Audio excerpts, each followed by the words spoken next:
While creating a project, mixing different furniture finishes and even different models can yield very interesting results. At any point during the creating of your scene, you can modify the generic finishes of your objects and items. In the Scene drop-down menu, click on Generic Finishes. You can also use the relevant shortcut button on your toolbar. If you wish to alter the entirety of your project, that is to say change every item to a new finish without any exceptions, then you can make your modifications directly here.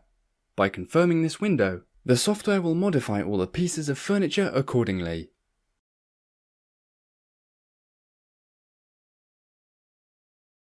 To only change some items and not all of them, in the Generic Finishes window, go to New to create new generic finishes for the scene.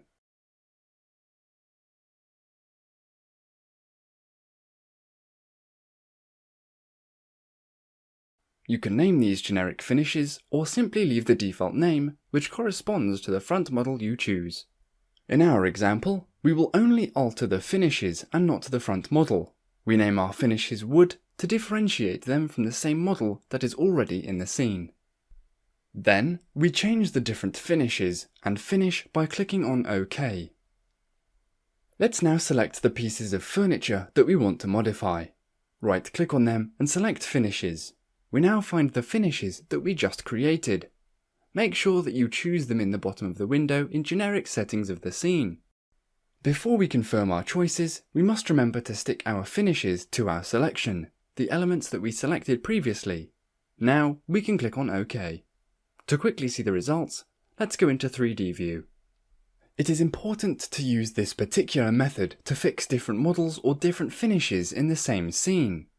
Indeed, you may be tempted to directly change the finishes of one or more pieces of furniture, simply by right-clicking on them and then on Finishes.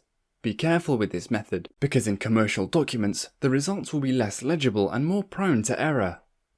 So, be careful with how you modify the finishes of one or more items of furniture.